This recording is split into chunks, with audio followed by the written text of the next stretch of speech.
안녕하십니까. 방금 소개받은 김성배입니다.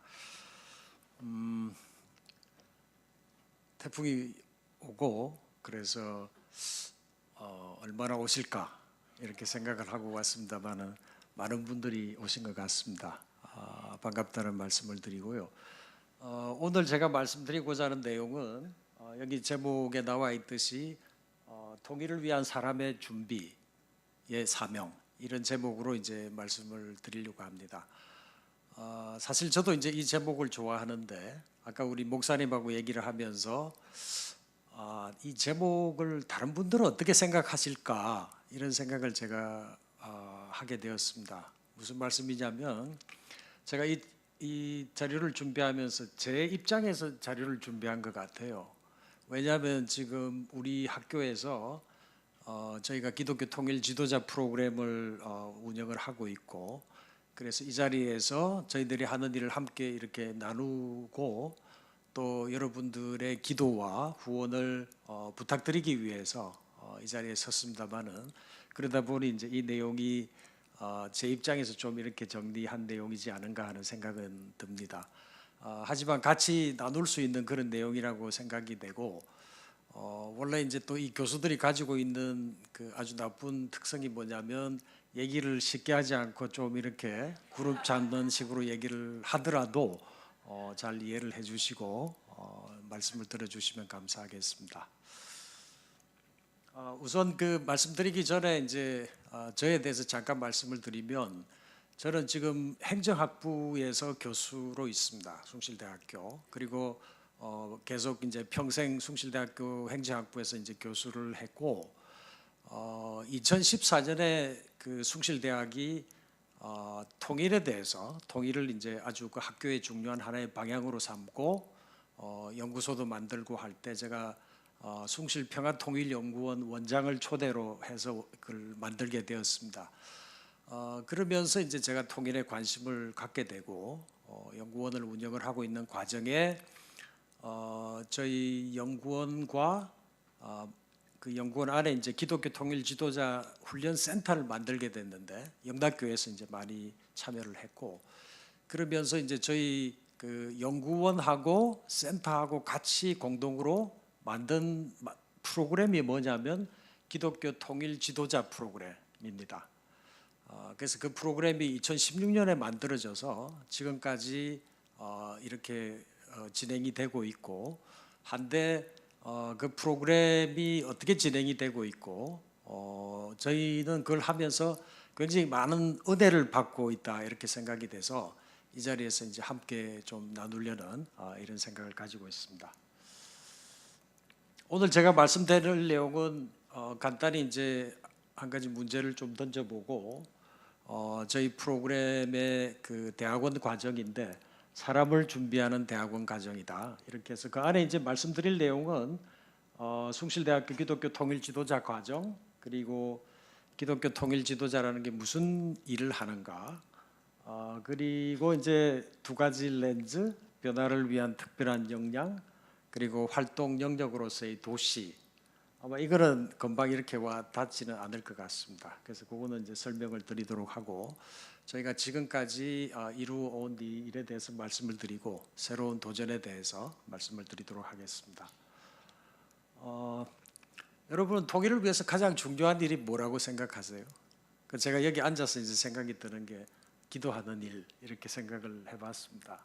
또 실제로 그렇게 이제 하시고 계시고 굉장히 중요한 일이죠. 어떻게 보면 이제 가장 중요한 일이라고 할 수도 있는데, 사실은 통일을 위해서 우리가 생각해야 될 또 다른 일들이 굉장히 많이 있죠. 그냥 여기 몇 가지를 적어봤습니다. 흔히 통일 비용이 이제 많이 든다는 이런 얘기도 있고, 사실 북한 주민들의 삶의 질을 높이기 위한 노력 이런 것도 굉장히 중요하겠죠. 그뿐만 아니라 주변 국가의 국가들과의 이제 어떤 원활한 관계를 갖는 것도 중요하고, 그리고 이제 우리가 통일을 하게 되면 우리 남한 국민들에게 고통이 따를 수가 있는데 우리가 함께 그거를 나눌 수 있는 이런 마음의 자세, 뭐 이런 것들이 이제 필요하겠죠. 이거 이외에도 이유를 나열을 한다면 굉장히 많은 이유가 있을 것 같습니다. 그런데 이 일을 누가 해야 된다고 생각을 하십니까? 누가 이 일을 할 수가 있다고 생각을 하십니까? 여기 기도도 하시지만 이런 일도 하셔야 되지 않겠습니까? 우리가 통일을 생각을 한다면 누가 할 것인가를 생각하게 되면 가장 이제 떠오르는 게 뭐냐면 사람을 키워야 되겠다라는 것이죠. 이 일을 할 수 있는 사람을 키워야 되겠다. 그런데 이 일을 할 수 있는 사람이 되려면 알아야 되겠죠. 그리고 그 일을 할 수 있는 역량이 있어야 되고, 이제 이러한 것들이 저희들이 갖게 된 이제 문제 인식이다 이렇게 얘기를 할 수가 있습니다. 하지만 저희들이 키우고자 하는 인재는 단순히 그런 일을 할 수 있는 사람이 아니라 기독교적 세계관을 가지고 있는 그런 사람이다. 이게 이제 저희들이 갖는 어떤 차이점이라고 얘기를 할 수가 있고, 기독교적 세계관을 가지고 앞으로 통일 시대를 생각하면서 이 통일 한국이 하나님의 보시기에 정말 정의롭고, 모든 사람들이, 우리 하나님은 인간을 만드시면서 숨결을 부어주시지 않았습니까? 그 귀한 사람들이 모두 자신이 가지고 있는 잠재력을 충분히 발휘할 수 있는 이런 사회가 되기 위해서 우리가 해야 될 일들이 굉장히 많이 있다. 이제 그 일을 위해서 우리 이 기독교 통일 지도자 프로그램이 이제 만들어졌다 이렇게 이제 말씀을 할 수가 있을 것 같습니다. 근데 여기에는 이제 또 한 가지 이제 그 제기되는 문제가 있는데, 조금 전에 이제 목사님께서도 기도를 하시면서 흔히 복음 통일을 많이 말씀을 하시는데요. 복음 통일. 근데 이제 저는 여기에 한 가지 의문을 제기를 해보고 싶습니다. 여러분 어떻게 생각하시는지 모르겠습니다만은 그 나라에 크리스찬이 많아지면 그 나라가 정말 살기 좋은 나라가 될까요? 하나님의 보시기에 정의롭고 공의롭고 모든 그 하나님이 생각하시는 그런 뜻이 실현이 되는 그런 나라가 될 수 있다고 생각을 하십니까? 이거는 우리가 아주 심각하게 생각을 해야 될 문제라고 저는 생각을 합니다. 역사적으로 보면 기독교인이 많이 있어도 그 사회에는 항상 문제가 있죠. 우리 인간이 본질적으로 가지고 있는 죄성을 생각을 하면 인간의 죄성으로 나타나는 문제는 개인의 어떤 그런 문제도 있지만 사회적으로 나타나는 많은 문제들이 있죠. 예를 들어서 남아공 같은 경우는 70년에 이상의 그 인종차별이 있었지만 남아공은 80%가 기독교인이거든요. 미국도 뭐 지금 기독교인의 비중이 줄었다고 하지만 80% 정도 기독교인이 있지만 동성애가 거의 합법화가 되고 있는 상황이죠. 그러니 기독교인이 많다고 해서 우리 사회가 항상 바람직한 사회가 되느냐? 그건 아니다라는 그런 생각을 저는 가지게 됩니다. 그리고 그렇다면 이제 우리가 복음을 통해서 많은 사람들이 개인적으로 어떤 변화가 일어나도록 하는 것도 중요하지만 사실은 이 사회가 하나님이 보시기에 정의롭고 바른 방향으로 갈 수 있도록 이렇게 사회를 만들어야 될 필요가 있는데, 그러면 그 일은 누가 하느냐? 이제 그 일도 우리가 해야 될 일이다라는 것이 이제 저희가 기독교 통일 지도자를 양성을 하면서 생각을 했던 그런 내용이 되겠습니다. 그리고 한번 생각해 보시면 우리가 통일 국가에는 이제 정부가 만들어지고 여러 가지 이제 일들이 진행이 되는 과정에는 항상 기독교인과 비기독교인이 같이 일을 하게 되겠죠. 같이 일을 하게 되는데 비기독교인이 많을 수도 있고 기독교인이 많을 수도 있고, 근데 여기에 중요한 것은 기독교인들이 비기독교인과 비교를 해서 못지않게 우수할 수가 있어야 된다라는 게 저희들 생각입니다. 그러기 위해서는 비기독교인이 어떤 사회적 문제에 대해서 공부하는 이런 내용들도 기독교인들도 다 공부를 하고 전혀 못지않게 그걸 알면서 우리가 기독교적 세계관을 가지고 경쟁을 해서 더 나은 어떤 대안을 제시하고 이런 것들이 가능해야만이 하나님 보시기에 바람직한 이런 통일 한국이 되고 바람직한 사회가 될 수가 있지 않겠는가, 이런 생각에서 이제 저희들은 이 기독교 통일 지도자를 양성을 하고자 하는 그런 내용이 되겠습니다.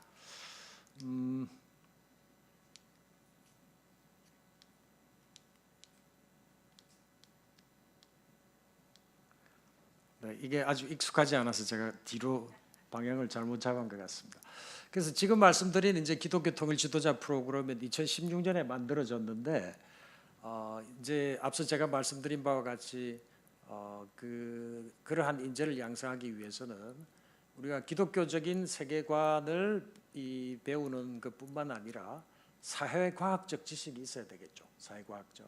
그렇게 해서 저희 프로그램은 기독교 학과하고 제가 속한 행정학과, 법학과, 그리고 원래는 이제 정치학과 이런 이제 사회과학 학과들이 합쳐져 가지고 협동 과정으로 이제 석박사 과정을 만든 이런 프로그램입니다.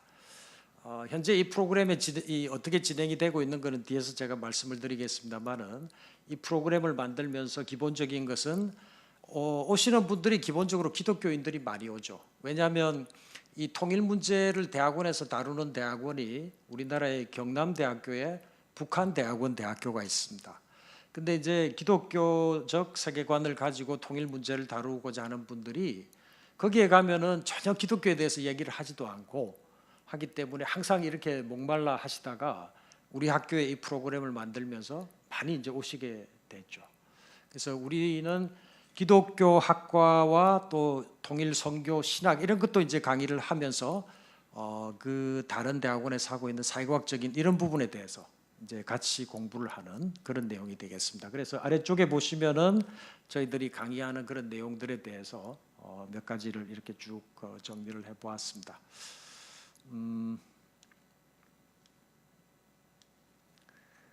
그래서 설립 배경은 뭐 이미 말씀드렸지만 저희 그 브로셔에 보면 이렇게 적혀 있습니다. 통일 이전 한반도 통일을 준비하고 통일 시도에는 남북한 복음화와 사회 통합을 이루어 기독교 가치가 실현되는 통합 국가를 세우고 인류 공동체 발전에 이바지한다 이렇게 이제 규정을 했는데 이제 여기서 문제는 좋다 그러면 뜻은 좋은데 이거를 우리가 하려면 그 인재들을 어떻게 키워야 되고 이 인재들은 어떤 역량을 갖춰야 되느냐 또 어떤 역할을 할 수가 있어야 되느냐 이런 이제 질문들이 있을 수가 있겠죠. 그래서 이 문제를 놓고 저희들이 이제 워크숍도 하고 이러면서 이제 방향을 조금 잡게 됐는데 그 방향에 대해서 이제 조금 말씀을 드리도록 하겠습니다. 첫째, 아까도 말씀드린 바와 같이 우리 통일 한국은 사회가 바뀌어야 된다고 생각을 합니다.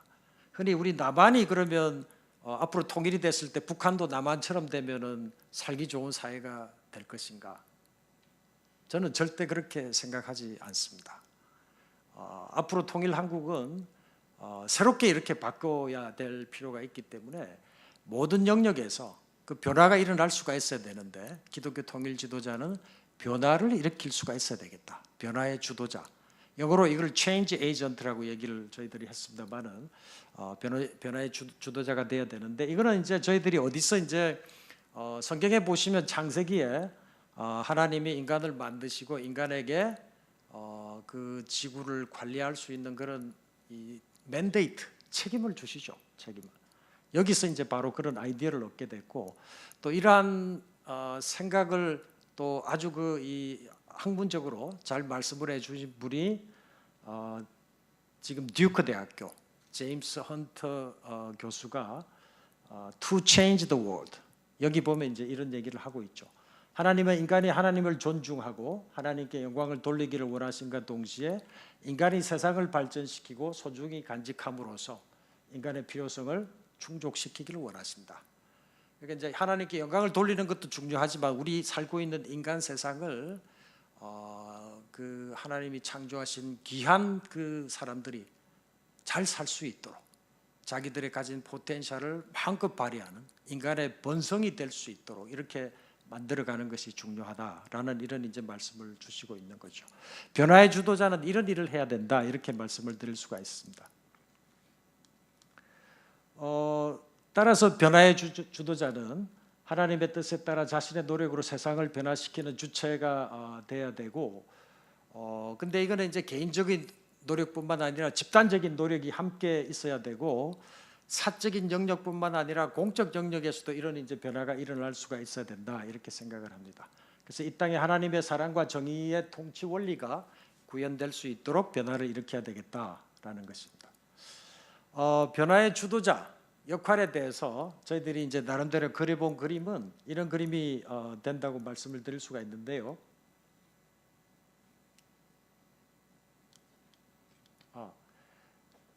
일반적으로 이제 우리가 그 하나님과 인간의 관계가 있고 또 하나님과 사회의 관계가 있습니다. 우리가 이제 일반적으로 하나님과 인간의 관계는 흔히 우리가 알고 있는 신학을 통해서 얘기를 하고 또 하나님과 사회의 관계는 최근에 공공신학이라는 이름으로 퍼블릭 디올로지라는 이름으로 이제 논의가 되고 있는데 저희들이 특별히 여기에 포함을 시킨 것은 제도라는 것입니다. 제도. 우리 인간 사회는 결국 제도에 의해서 움직이게 되는데 이 제도는 우리가 만드는 것이죠. 인간이 만드는 것이죠.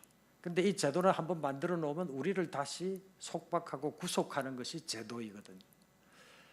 결국 사회는 제도에 의해서 변화가 되는 것이죠.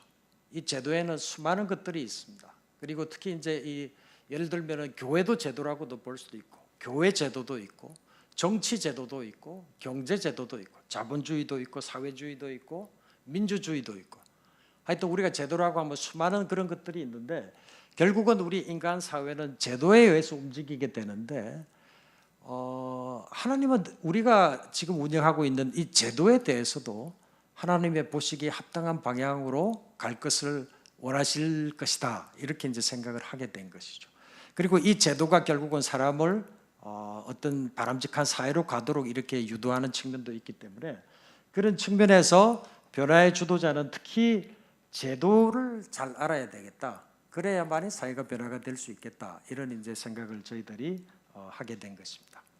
여기에서 이제 그 기독교 통일 지도자의 그 핵심 포인트들이 나오게 되는데 세 가지 요소를 얘기할 수가 있습니다. 기독교 통일 지도자는 첫째는 기독교적 세계관을 가지고 있고 두 번째는 제도라는 매개체를 통해서 활동을 한다. 그러니까 제도를 통해서 사회를 변화를 시킬 수가 있고 그 다음에 마지막으로는 변화를 시키려면 이 사람은 변화를 시킬 수 있는 능력이 있어야 되죠. 역량이 있어야 되죠. 그래서 이 세 가지를 이제 갖출 수 있도록 저희들이 프로그램을 짜고 준비를 한 것입니다. 그래서 그런 역할을 하기 위해서는 저희들이 생각할 때는 두 가지 렌즈가 필요한데 우리가 안경을 끼면 렌즈를 가지게 되는데 기독교 통일 지도자가 사회를 변화시키려면 두 가지 렌즈가 있어야 되고 그 다음에 또 하나의 역량이 있어야 된다라는 것입니다. 첫 번째 렌즈는 뭐냐면 이미 알고 계신 것과 같이 기독교적 세계관이죠. 기독교적 세계관. 우리 기독교인들이 다 가지고 있는 하나님이 인간을 창조하셨고 궁극적으로는 이제 결국은 예수님의 재림이 이루어질 때 우리가 하나님의 나라의 완성을 이루게 되는 이런 데 대한 어떤 기독교인들이 가지고 있는 그 세계관 이걸 이제 말씀을 드리는 것이고 두 번째 렌즈는 뭐냐면 제도를 이해를 하는 것이죠. 제도. 그리고 세 번째는 변화를 시킬 수 있는 힘은 우리가 기업가적 정신, 역량, 기업가 정신 이렇게 얘기를 하는데 거기에 대해서 나중에 좀 구체적으로 설명을 드리도록 하겠습니다. 첫 번째 기독교적 세계관은 아까 말씀드린 바와 같이 우리가 일반적인 신학은 많이 알고 있지만 저희들이 특히 이제 주목하는 것은 공공신학입니다. 퍼블릭 디올로지인데 이 퍼블릭 디올로지는 하나님과 사회의 관계에 대한 어떤 그런 신학적인 관점에서의 그 내용이다 이렇게 말씀을 드릴 수가 있는데 일반 신학은 뭐 창조 문제, 타락, 구원의 회복 이런 것을 이제 주로 다루는 데 반해서 그 공공신학은 하나님과 사회 관계에 초점을 맞춘 것이죠. 이 공공신학의 이제 대표적인 학자라고 얘기할 수 있는 이 스택하우스 같은 분은 공적 차원의 논의들이나 사회 여러 영역들인 문화, 예술, 가족, 과학기술, 경제, 정치에 관련된 문제들을 다루는 신학적 시도로서 비기독교 전통들이나 자연과학, 사회과학, 역사과학 등과 더불어 비판적인 대화를 추구하는 신학 분야다. 간단히 말씀을 드리면 신학과 사회과학의 어떤 그 교류, 접목이 일어나는 이런 것을 얘기를 하는 것이죠. 그래서 이 공공신학은 몇 가지 요소가 있는데 그 내용을 한번 보시면 공공신학자는 신앙을 가지고 사회의 공적 문제를 다루는 사람을 얘기를 하죠. 해결 방안을 제시하고 종교 공동체뿐만 아니라 사회의 더 넓은 영역의 문제들에 대해서 정치라든지 경제라든지 여러 영역에 직접 참여를 해서 사회 변화를 시도하는 그리고 교회 내 사람뿐만 아니라 교회 밖의 사람들 비기독교인들에 대해서도 종교적 담론을 통해서 설득을 할 수가 있어야 된다는 것이죠. 그러려면 그들 못지않은 사회과학적 지식을 갖추고 있어야 되고 이 목적 달성을 위해서 다양한 노력을 할 수 있는 이런 역량을 갖춘 사람을 우리가 공공신학자, 그리고 이제 우리 기독교 통일 지도자들은 이 공공신학적 관점에서 기독교 문제를 볼 수 있는 이런 이제 그 사람을 얘기를 하는 것입니다. 그다음 두 번째 렌즈는 이제 제도라는 렌즈입니다. 이거는 우리 과목에도 이제 이 통일국가 제도론이라는 과목을 가르치는데, 제도라는 것은 아까도 말씀드린 것과 같이 우리 인간이 만든 여러 가지 이제 우리의 행동들을 통제하는 그런 사회적 시스템을 얘기를 하고, 결국은 인간이 만들지만 그 시스템에 통해서 우리가 이제 제약을 받는 이런 것들을 얘기를 하는 것이죠. 그래서 제도를 뭐 교육 제도라든지 정치 제도라든지 경제 제도라든지 수많은 제도에 대해서 우리가 이해를 하고 그리고 이제 저희 프로그램에 있는 사람들은 제도의 각 영역에 대해서 전문가가 돼서 그 영역에서 기독교적 세계관을 가지고 변화를 시도하는 이런 이제 역할을 하도록 이렇게 구성을 하고 있습니다. 이 제도적 렌즈에 대해서는 이제 저희가 고민을 하는 과정에 또 하나 이제 새롭게 대두된 것이 뭐냐면, 조금 전에 일반 신학을 말씀드렸고 또 공공 신학을 말씀드렸고 또 한 가지는 뭐냐면 제도의 신학이라는 것을 이제 저희들이 생각을 하게 됐고, 이 부분에 대해서는 저희들이 이제 선생님들이 이 연구팀을 짜가지고 함께 연구를 하면서 아직 우리나라에서는 제도 신학이라는 데 대해서 깊이 연구가 되지 않은 것 같습니다. 그래서 저희들이 이제 연구를 해서 나름대로 단행본도 내고 이 아이디어의 중요성을 이제 외부로 알리려는 이런 노력을 하고 있는데, 제도 신학에 대해서는 그 리더십 지도자에 대해서 많은 연구를 한 그린리프 교수가 쓴 아주 그 좋은 내용이 있습니다. 이분은 평생 사회 봉사 일을 쭉 이렇게 해왔는데, 결국은 봉사 일을 하는 과정에 우리가 만든 이 제도들이 항상 걸림돌이 되기도 하고, 제도가 어떠냐에 따라서 그것이 더 좋은 결과가 되기도 하고 또 그렇지 않은 경우가 발생을 하고, 이런 문제를 보면서 결국은 제도도 하나님의 보시기에 바람직한 제도가 있지 않을까, 이런 제도를 연구하는 이런 노력이 있어야 되겠다라고, 이분은 이제 평생 사회봉사를 하면서 이런 문제를 던져주고 은퇴를 하신 분이십니다. 이제 저희들은 그런 것들을 받아서 이제 좀 발전을 시키고 있다, 이렇게 말씀을 드릴 수가 있습니다. 그 다음에 세 번째는 우리 기독교 통일 지도자는 이제 두 가지 렌즈를 가지고 있고, 또 하나는 변화를 시킬 수 있는 힘이 있어야 되는데, 이걸 이제 저희는 기업가 정신이다, 이렇게 생각을 합니다. 기업가 정신은 이제 여기 적어놓은 슈페트라든지 커즈너 같은 사람은 이제 기업가 정신을 평생 연구한 학자들이죠. 기업가 정신이라고 하면 어떻게 생각하실지 모르겠습니다. 이 뭐 기업하면 돈벌이에 관련되는 것인데 과연 이게 기독교 통일 지도자하고 어떻게 연결이 되느냐, 이렇게 이제 생각하실 수도 있으리라고 생각이 되는데, 저희가 말씀드리는 이 기업가 정신을 가진 사람은 어떤 사람이냐면, 어떤 목적이 있을 때 이 목적을 달성하기 위해서 자기의 능력을 발휘해서 이 자원도 확보를 하고 사람들하고 네트워크도 만들고, 그리고 그 목적이 실제 달성될 수 있도록 여러 가지 자기가 가진 힘을 가지고 노력을 해서 일을 이루어내는 이런 사람을 우리가 기업가다, 이렇게 이제 얘기를 하는 것이죠. 그러니 통일 시대의 사회 변화를 하기 위해서 바로 그러한 역량이 필요한, 이것이 이제 기독교 이 소위 기업가 정신의 중요성이다, 이렇게 이제 말씀을 드릴 수가 있을 것 같습니다. 그래서 여기 이제 아까 말씀드린 바와 같이 이 기업가는 조직 목적을 달성하기 위해서 기회를 포착하고 기회를 현실화하기 위해서 필요한 네트워크를 구축하도록 자원이나 인력을 동원하는 이런 사람을 얘기를 하는 것이죠. 그들이 할 수 있는 내용은 밑에 이제 쭉 적어봤고, 근데 저희들이 생각하는 기업가는 흔히 우리가 이 돈벌이하는 기업가를 얘기하는 것이 아니라 저희들은 사회적 기업가를 얘기를 하는 것이죠. 사회적 기업가. 요거는 이제 이미 말씀드린 내용이 되겠고요. 사회적 기업가라는 건 뭐냐면, 일반적 기업가는 이윤을 추구하지만 사회적 기업가는 미션에 따라서 움직이는 사람이죠.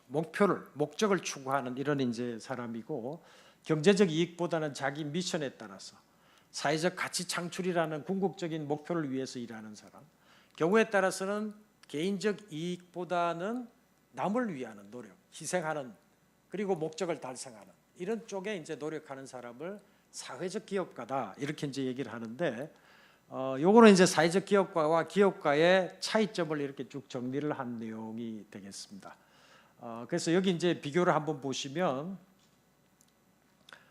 기업가는 전부 다 혁신가이고 아주 그 힘을 들여서 노력하는 사람이고 리더이고 지속적으로 하고 많은 노력을 하고 그 다음에 이제 기업에서 돈을 버는 사람들은 위험을 무릅쓰고 조직을 하고 아주 전략적이고 가치를 창출하고 종합적이고 뭐 이렇지만 우리가 생각하는 사회적 기업가는 미션에 따라서 움직이고 변화를 도모하고 오피니언 리더의 역할을 하고 사회적 가치를 창출을 하고 그 다음에 사회적으로 항상 뭐가 문제가 되는지에 대해서 굉장히 민감하게 반응을 하고 그리고 비전을 가지고 있고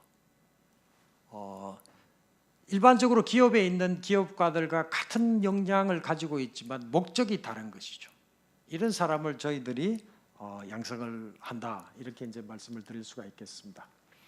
그다음에 이제 마지막으로 제가 말씀드릴 수 있는 것은 이번 학기부터 저희 프로그램에 이 기독교 통일 지도자들은 도시에 관심을 가질 수 있도록 저희가 도시에 대해서도 이제 그 스터디를 하고 연구를 하고 강의도 하고 이렇게 하게 되는데 왜 도시가 기독교 통일 지도자한테 중요한가 하는 것이죠.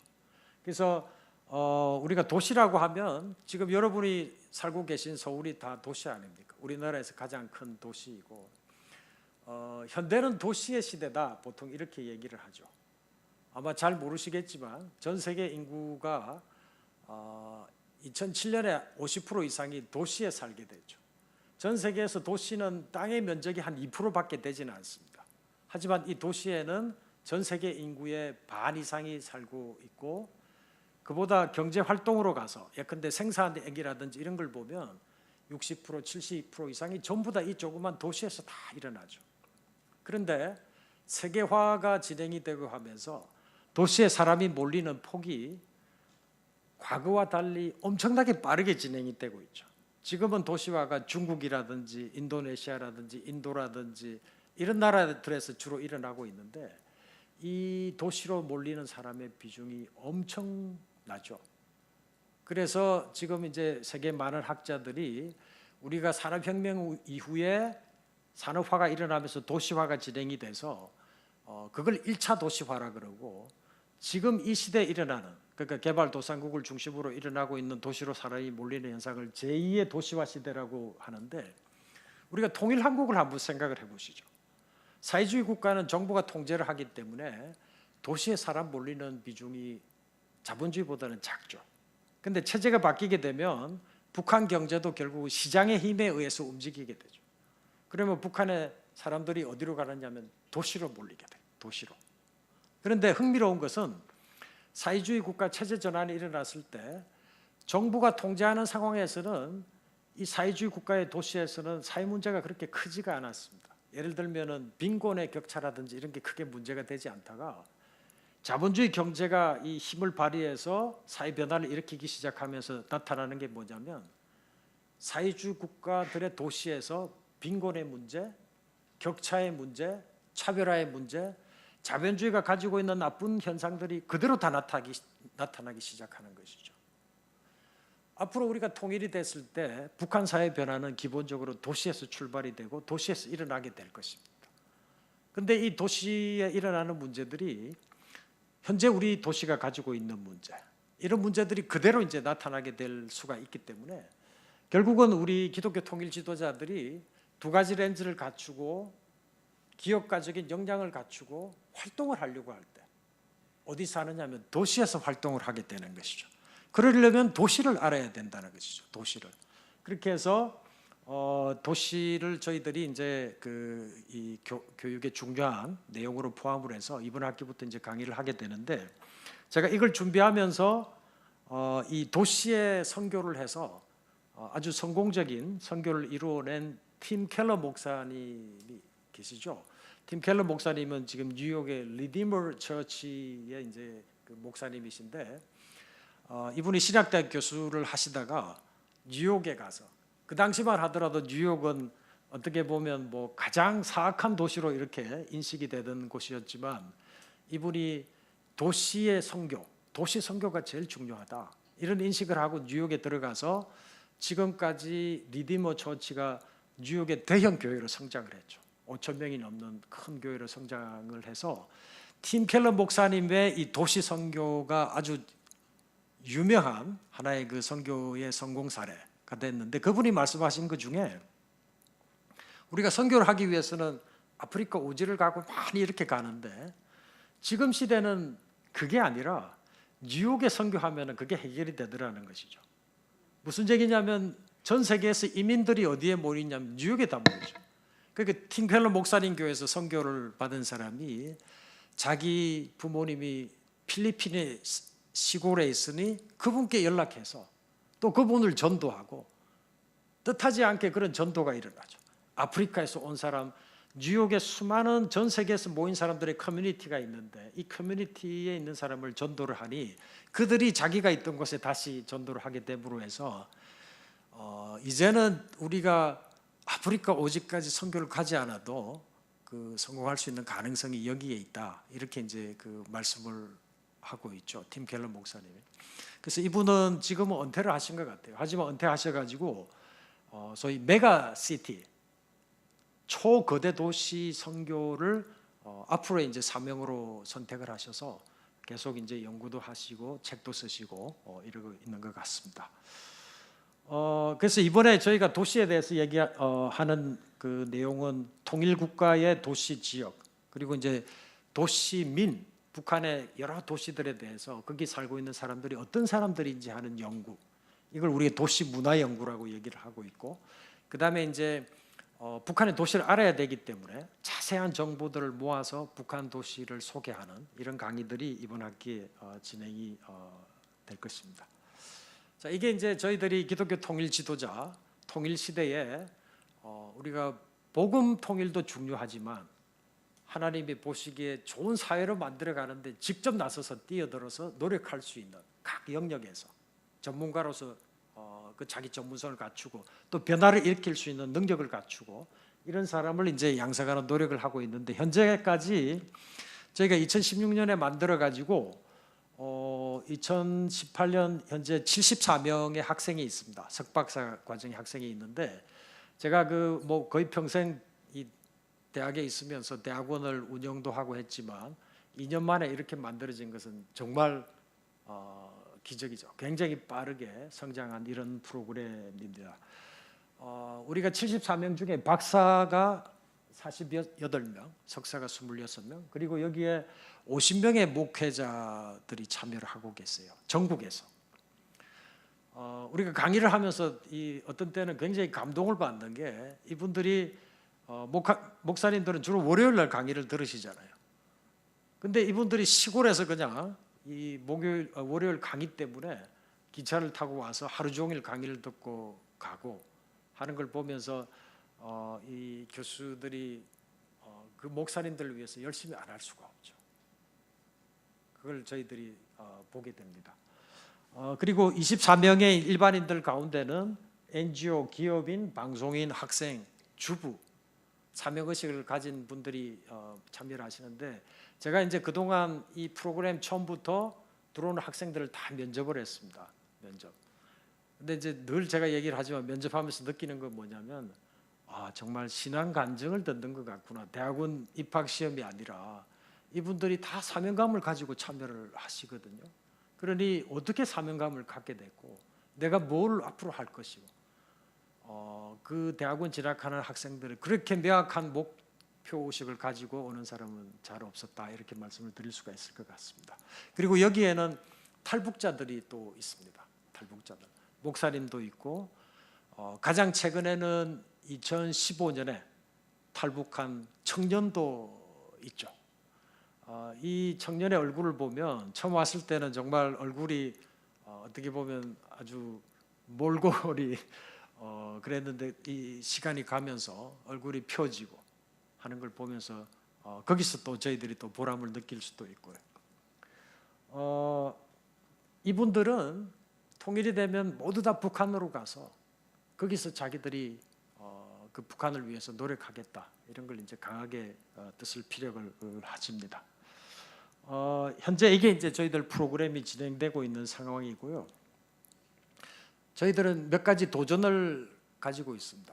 그래서 여기 새로운 도전이라고 이제 그 표현을 했는데, 첫째는 저희는 지금 아까 말씀드린 바와 같이 이 3개 학과의 협동 과정인데, 이러다 보니 이제 이 협동 과정이 갖는 장점도 있지만 또 단점이 있죠. 장점이라는 것은 여러 이제 분야의 교수들이 참여를 하기 때문에 장점은 될 수가 있지만, 또 그러다 보니 주인의식이 좀 떨어지는 이런 문제가 있죠. 그리고 대학원이 점점점 커지면서 학생들이 많아지면 관리를 해야 되는데, 저는 여전히 행정학과 교수거든요. 행정학과도 또 이 일을 해야 되고 또 이 프로그램도 해야 되고 이렇게 나뉘기 때문에 전담할 수 있는 이쪽에 이제 참여를 해서 교수님들이 전담할 수 있는 이런 프로그램을 만들자라는 생각을 가지고 있는데, 그게 이제 저희들이 전문 대학원으로 만들면 그런 전문화가 가능하기 때문에 그런 생각을 가지고 있습니다. 그리고 전문 대학원이 되면 단순히 기독교 통일 지도자 이 프로그램의 영역을 넘어서 저희들은 조금 더 키워야 되겠다 이렇게 이제 생각을 하고 있는데, 우리가 통일을 남북한이 합쳐지는 걸 생각할 수가 있지만 지난 70년 동안 이루어진 이 간극 때문에 두 체제가 합쳐지더라도 진정한 의미의 통합이 되기까지는 상당한 시간이 걸릴 것이거든요. 우리가 사회주의 국가들을 연구를 해보면 그들의 생각은 하루 이틀에 바뀌지가 않죠. 그러니 체제가 바뀌어서 자본주의 시스템에 있지만 그들의 마음은 여전히 사회주의에 따라서 움직이고 여러 가지 문제가 있기 때문에 앞으로 많은 시간들이 이제 필요한데, 거기에 저희들이 노력을 해야 돼요. 그걸 저희들은 화해, reconciliation이라는 표현을 이제 썼고, 그래서 사회 수많은 영역에서 나타난 간극을 화해의 정신으로 줄이고 메우고 통합된 하나로 만들어갈 수 있는 이런 이제 노력을 해야 되는데, 이러기 위해서는 저희 프로그램이 좀 더 다변화가 될 필요가 있다 이렇게 이제 생각을 합니다. 그래서 저희들이 지금 생각하는 것은 통일과 화해 전문 대학원을 구상을 하고 있습니다. 여기 화해라는 것은 reconciliation, 다시 합쳐지는 걸 얘기를 하는 것이고, 그 다음에 이제 저희들이 지금 또 생각하는 것은 우리가 이 남북을 생각하고 통일을 생각하면서 이런 능력을 갖추고 나면, 만약에 그러면 통일이 되고 나면은 그게 끝인가? 그건 아니죠. 흔히 우리가 현대는 그 갈등의 시대라 그러고 또 갈등은 성장 산업이다 이렇게 얘기를 하죠. 인간이 우리가 궁극적으로 하나님의 나라가 완성이 되기까지는 인간 사회 갈등은 필연적으로 존재하게 될 것입니다. 그리고 그 갈등은 계속 늘어날 수가 있고, 그렇기 때문에 우리가 통일 한국을 생각을 해서 갖춘 이 역량은 세계적으로 발생하는 이 갈등의 문제를 해결하는 데도 크게 이제 활용이 될 수 있고 도움이 될 수 있다 이렇게 이제 생각을 하고 있습니다. 그래서 사회의 수많은 간극을 화해 정신으로 줄이고 새롭게 통합된 하나로 만들어가는 경험이 축적이 되고, 그렇게 되고 그 다음에 저희들이 또 하나 바라는 것은 뭐냐면, 지금 우리 해외 동포들이 700만이 넘어서고 있죠. 그런데 이분들은 통일 한국 가슴이 뛰는 것 같습니다. 내가 만약에 통일 한국에 가서 일을 할 수 있다면, 전 세계에 있는 분들이 이분들이 모일 수 있는 어떤 그런 자리가 필요할 것 같은데, 저희 이 기독교 통일 이 전문 대학원이 되고 거기에 여러 가지 이제 기능들이 이렇게 확충이 되면 전 세계에서 우리 통일 한국을 위해서 일할 분들, 어떻게 보면 이 남한 땅에 있었던 분들은 분단이라는 이런 아픔을 가지고 자랐지만 해외에서 이 모국을 생각하면서 있었던 분들은 그런 부분이었죠. 선입견이었을 수가 있죠. 앞으로 통일 시대는 이런 분들이 활약을 하고 노력을 하고 더 나은 사회로 만들어가고 이런 것들이 이제 필요하다고 보기 때문에 앞으로 통일 한국을 정말 좋은 나라로 만들기 위해서는 이분들의 노력이 필연적으로 더해져야 되고, 그 일을 위해서 또 우리 프로그램에 노력할 수가 있지 않겠는가. 그렇게 해서 이제 마지막으로 그 노력을 기반으로 화해 정신의 기초에서 전 세계적으로 평화의 확산과 정착을 위해 노력하는 인재 양성. 그래서 이제 그분들이 이제는 통일 한국에서 끝나는 게 아니라 세계에 나가서 활약할 수가 있고, 그 대한민국을 이 어떤 세계 중심 하나의 국가가 우뚝 설 수 있도록 이렇게 노력할 수 있는 그런 구상을 가지고 있습니다. 예, 그래서 이것으로 그 통일 시대를 대비한 인재 양성을 위한 사명에 대해서 말씀을 드리고, 또 사실 그 내용은 저희 기독교 통일 지도자 프로그램이고 그 프로그램을 만들게 되는 과정이라든지 이런 내용 속에는 우리가 통일 시대의 지도자 어떤 사람이 돼야 될지 하는 생각들이 조금 담겨 있었기 때문에 오늘 그 함께 나눠봤습니다. 예, 감사합니다.